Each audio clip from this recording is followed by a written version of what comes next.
टोप क्वार्क। इसका life time है सेकंड का अरबवां खरबवां हिस्सा। ये इतने कम समय में पैदा होकर खत्म भी हो जाता है। आप मानो या ना मानो, लेकिन यही हैसियत है हमारे लाइफ टाइम की यूनिवर्स के लाइफ टाइम के सामने। और कैसा लगेगा आपको जब इतने कम समय में आपके पास आपकी लाइफ का कोई मीनिंग ही ना हो कि आखिर हम क्यों जी रहे हैं, किस लिए जी रहे हैं, ये ब्रह्मांड क्यों एग्जिस्ट करता है और हम क्यों हैं। लाइफ में कोई पर्पज ही इंसान को इंसान बनाता है। ऐसे में 13 अरब साल पुराने ब्रह्मांड में जो आने वाले खरबों साल तक मौजूद रहेगा, जिसमें हम मात्र 70 साल जिएंगे, इसमें हमारे होने का क्या मकसद है? क्या होगा वो मकसद जो हमारी लाइफ को मीनिंगफुल बनाए? आखिर इतना बड़ा ब्रह्मांड किसके लिए है? And why do we exist? क्या ब्रह्मांड को हमारे लिए पैदा किया गया है या हमें ब्रह्मांड के लिए जानने के लिए वीडियो को पूरा जरूर देखें। दोस्तों, सदियों से इंसान रात के आसमान को निहारता आया है। इंसान पिछले 3 लाख साल से धरती पर मौजूद है। इन 3 लाख सालों में हमारे पूर्वजों ने कई अलग अलग मान्यताओं के साथ अपनी जिंदगी को जिया है, चाहे वो सच हो या झूठ। लेकिन उन मान्यताओं ने उनकी लाइफ को एक मीनिंग दिया। अगर आपकी लाइफ में कोई पर्पज है तो आप लाइफ के एक एक सेकंड को जी भर कर जीते हो। अब तक हमारे पूर्वजों ने ब्रह्मांड की अंडरस्टैंडिंग से हमारी लाइफ को कई पर्पस दिए, जिन्हें हम 2 कैटेगरी में बांट सकते हैं। पहली कैटेगरी है रिलीजियस और दूसरी है रैशनल। हमारे पूर्वज जो ये मानते थे कि ब्रह्मांड को किसी न किसी क्रिएटर ने बनाया है, उनके अनुसार लाइफ का पर्पज भी उसी क्रिएटर से जुड़ा है। इसके अनुसार ब्रह्मांड को बनाने वाला कोई क्रिएटर जरूर है, जिसने किसी खास मकसद के लिए हमें बनाया है। ऐसे में इस अवधारणा के अनुसार लाइफ के कई मीनिंग डिसाइड किए गए। कुछ का मानना था कि हम उस क्रिएटर की पूजा करें और इसके बदले में अगले जन्म में रिवॉर्ड के तौर पर उन्हें स्वर्ग, नर्क, जन्नत या जहन्नुम या ऐसे किसी पैराडाइस में जाने का मौका मिलेगा, या उनका अगला जन्म इस जन्म से अच्छा होगा और अंत में उन्हें अल्टीमेट फ्रीडम मिल जाएगी। यानी वे सभी प्रॉब्लम्स से दूर हमेशा के लिए एक ऐसी स्टेट में पहुंच जाएंगे जहां उन्हें सिर्फ अच्छा फील हो, यानी कोई दुख, दर्द और परेशानी ना हो। अब तक करोड़ों इंसान लाइफ के इस पर्पज को लेकर जीते आए हैं, लेकिन जैसे जैसे इंसान ने अपने दिमाग के दरवाजे खोलने शुरू किए, इंसान इन मान्यताओं से हटके कुछ अलग सोचने लगा। जैसे जैसे विज्ञान ने प्रगति की, इंसान ने जाना कि जिस धरती को पुरानी मान्यताओं में फ्लैट माना जाता था, वह गोल है। जिन स्टार्स को लोग स्वर्ग समझते थे, वो हमारे सूरज की ही तरह एक सितारे हैं।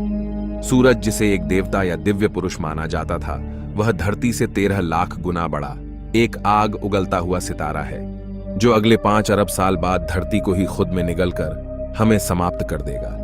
प्राचीन मान्यता में पृथ्वी ही पूरा ब्रह्मांड थी, लेकिन नई खोज से वैज्ञानिकों ने पता किया है कि हमारे सोलर सिस्टम में पृथ्वी के अलावा भी 7 और प्लैनेट्स है और अनेकों उपग्रह और एस्टेरॉइड्स की भरमार है। जबकि प्राचीन समय में मात्र 5 ग्रहों को ही जाना गया था, जो बिना टेलीस्कोप के नंगी आंखों से दिखाई दे जाते हैं। वहीं साइंस ने हमारी आंखों को न सिर्फ सोलर सिस्टम बल्कि हमारी गैलेक्सी और उसके बाहर पूरे ब्रह्मांड पर तैनात कर दिया, जिस वजह से आज हम जानते हैं कि हम 400 अरब तारों और ग्रहों से भरी एक आकाश गंगा में रहते हैं, जो खुद 200 अरब आकाश गंगाओं के बीच मौजूद है, और हर दिन ये नंबर बढ़ता जा रहा है। हम नहीं जानते कि ब्रह्मांड के बाहर क्या है, शायद और भी कई यूनिवर्स। ऐसे में यह पता चलता है कि हमारी मान्यताएं उस समय अवेलेबल यूनिवर्स के कम और गलत नॉलेज के आधार पर थी। वही नई खोज हमारी सोच को चुनौती देती है। हमारे पास उन प्राचीन मान्यताओं के लिए कोई एविडेंस नहीं था। यही वजह थी कि हमें इतने अलग अलग मान्यताएं दिखाई देती है। अगर हम जन्नत, जहन्नुम और आफ्टर लाइफ इन सबको मानकर चले, तो हमारे पास इस बात का कोई एविडेंस नहीं कि ये वास्तव में होते भी है या नहीं। ऐसे में जो हमारे पास है उसे छोड़कर, जिसके होने की कोई श्योरिटी ही ना हो, उसके पीछे चलना एक डरावना सफर होगा जिसमें कुछ भी हाथ नहीं लगना। लेकिन वहीं हम जानते हैं कि यूनिवर्स है, ये एग्जिस्ट करता है, हम सब हैं, हमारे दोस्त है, फैमिली है, जो हमें लाइफ का एक मीनिंग देती है। लेकिन अगर कोई आपको कहे कि यूनिवर्स के बाहर एक उड़ने वाले यूनिकॉर्न ने दुनिया बनाई है, जिसका कोई एविडेंस ही ना हो, जिसे प्रूफ ही नहीं किया जा सकता है, जिसका अस्तित्व ही ना हो, उसके लिए हम जो एग्जिस्ट करता है यानी यूनिवर्स, उसे छोड़कर जो एग्जिस्ट ही नहीं करता, उसके लिए लाइफ को झोंक दें, तब यह हमारे लिए टोटल टाइम वेस्ट होगा।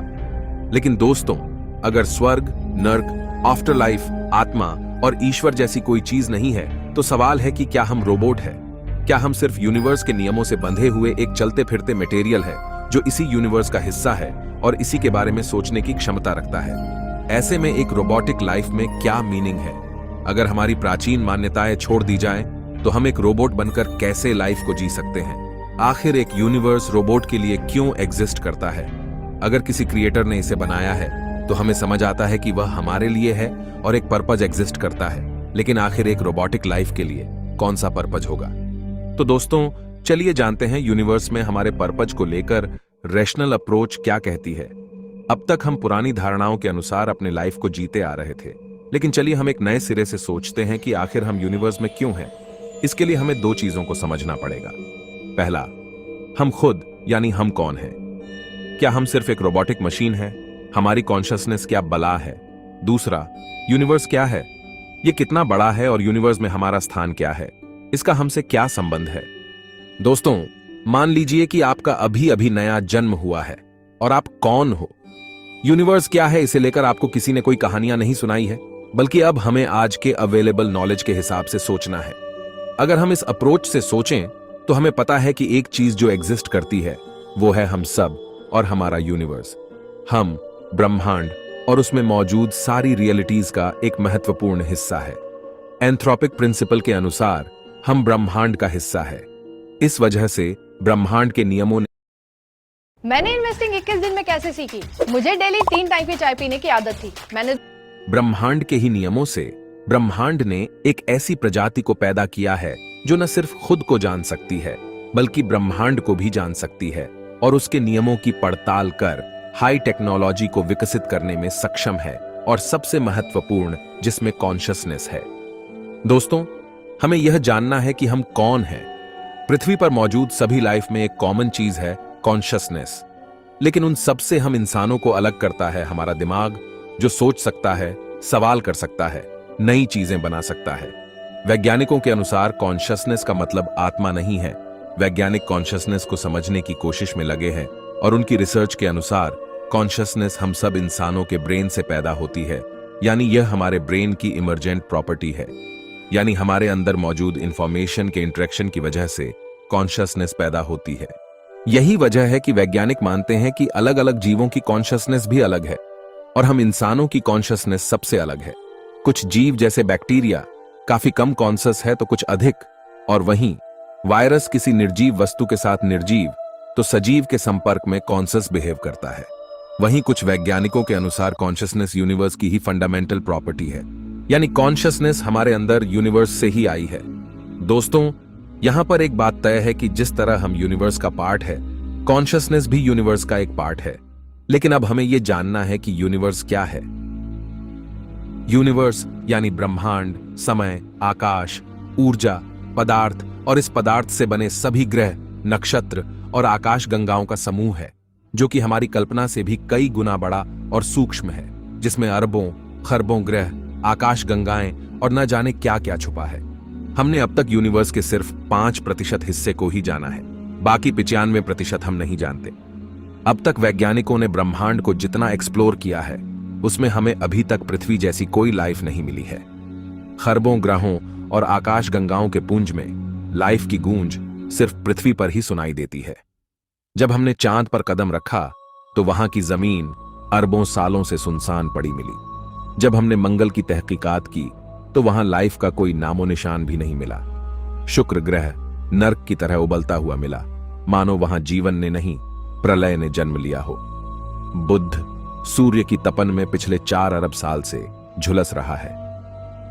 बृहस्पति, शनि और अरुण वरुण गैस के गुब्बारे हैं, जहां जीवन की कल्पना करना ही संभव नहीं। हमने सोलर सिस्टम के उपग्रहों की छानबीन की, वहां भी सुनसान बंजर जमीन मिली। हमने सोलर सिस्टम के बाहर मौजूद तारों और ग्रहों की स्टडी की, वहां लाइफ का कोई सिग्नल नहीं मिला। हमने मैथमेटिक्स की मदद से जीवन की खोज की तो मैथ्स ने हमारे हाथ में शून्य थमा दिया। ऐसे में वैज्ञानिक इस सोच में पड़ गए कि आखिर इतना बड़े, पुराने और खरबों साल जीने वाले इस महाकाय ब्रह्मांड में पृथ्वी के अलावा हर जगह बंजर है, तो हम क्यों और किस लिए यहां हैं? हमें किसने बनाया, किसने पैदा किया? अगर हम ब्रह्मांड की करतूत का कारनामा है तो यह ब्रह्मांड हमसे क्या चाहता है? आखिर खरबों खरब गुना बड़े यूनिवर्स में हम अकेले क्यों हैं? आखिर क्यों 5 बार पूरी तरह लाइफ खत्म होने के बाद इस पृथ्वी ने फिर से हमें जन्म दिया? आखिर क्यों जीवन अरबों सालों के थपेड़े खाकर आज भी सांस ले रहा है? इसका जवाब भी हमें ब्रह्मांड ही देगा।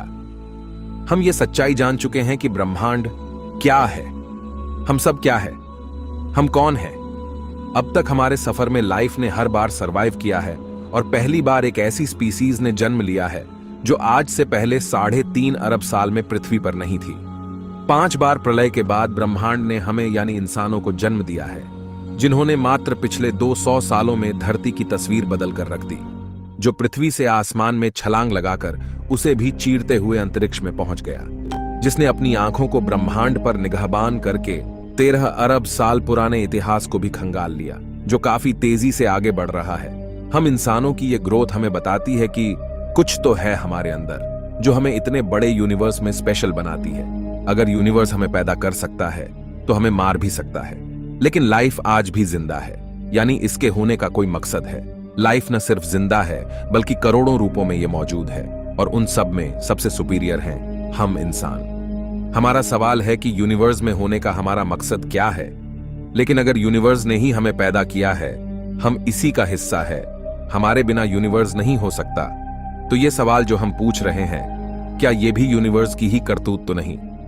इस सवाल का जन्म हम सबके अंदर यूनिवर्स या कहें नेचर की वजह से ही हुआ है। ऐसे में हमारा सवाल ही गलत है कि हमारा यूनिवर्स में होने का मकसद क्या है, बल्कि हो सकता है कि यह मकसद तो खुद यूनिवर्स का ही हो।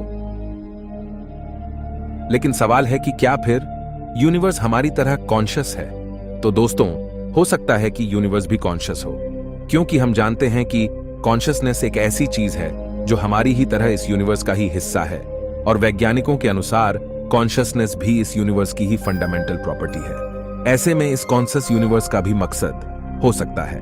अगर हमें पता चल जाए कि यूनिवर्स का मकसद क्या है, तब हमारा मकसद भी यूनिवर्स के इस मकसद को पूरा करना होगा।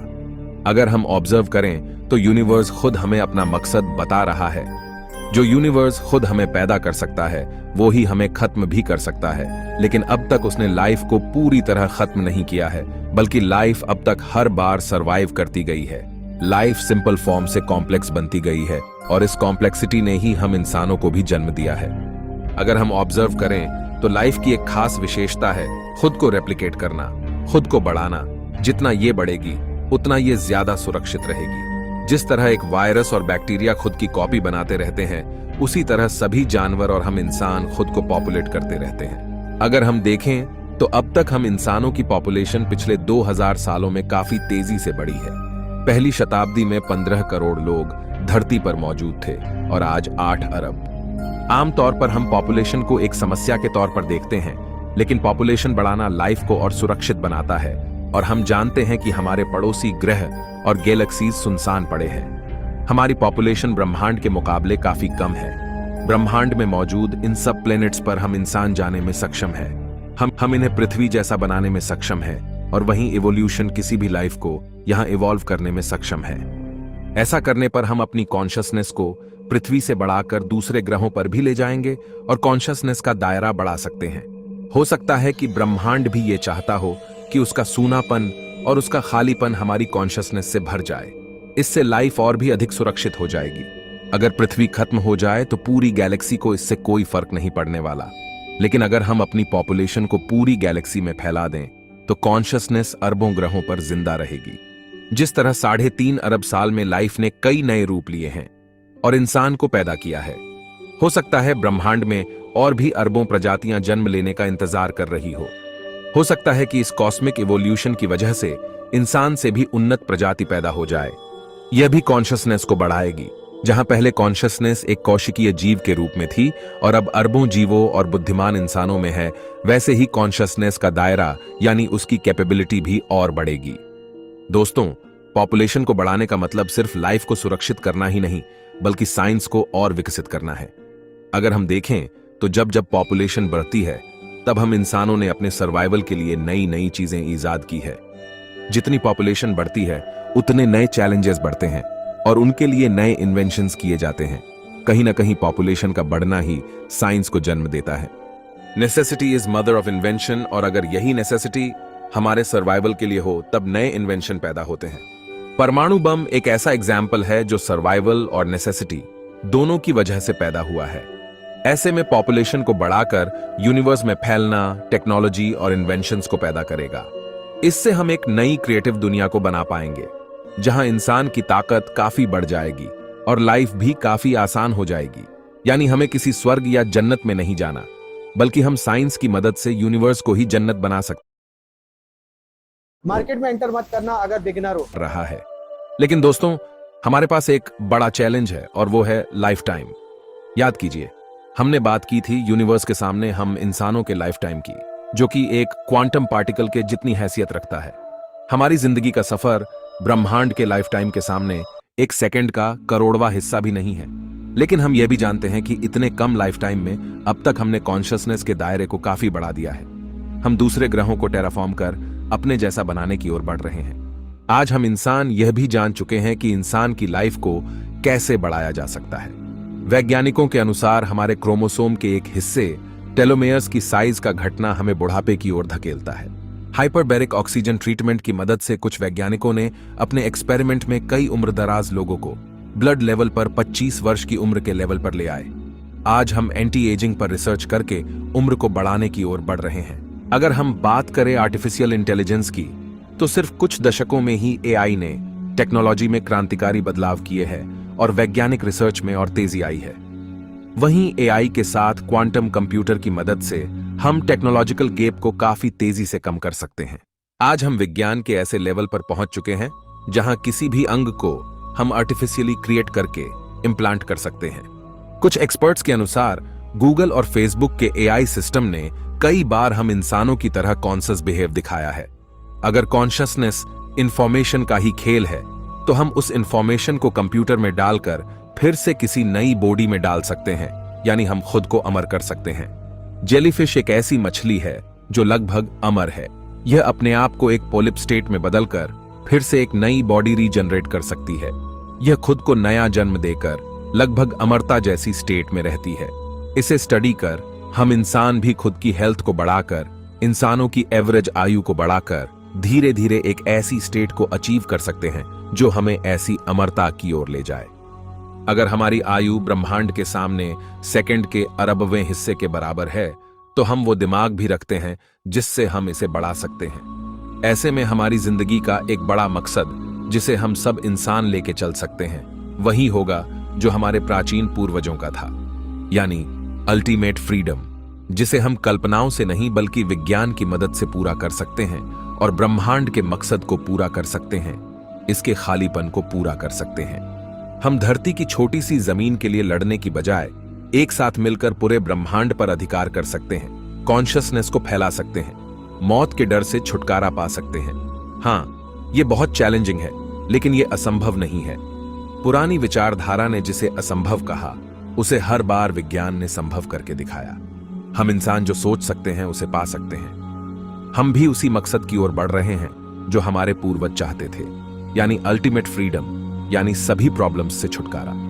बस फर्क इतना है, हमारे पूर्वज कल्पनाओं के पीछे चल रहे थे और नया युग उसके इशारों के पीछे चल रहा है, जिसका अस्तित्व है, यानी ब्रह्मांड, ना कि कोई काल्पनिक सत्ता। तो दोस्तों, यह कहना आसान होगा कि यह सब भी कल्पना है, लेकिन विज्ञान के दम पर इन्हें पूरा करना एक चैलेंज है। ऐसे में आपको क्या लगता है, क्या हम इंसान इस चैलेंज को पूरा कर पाएंगे? कमेंट में जरूर बताएं, और आपकी लाइफ का क्या मकसद है यह भी हमें जरूर बताएं। मैं मिलता हूं आपसे किसी अगले वीडियो में। तब तक के लिए ब्रह्मांड में घूमते रहिए।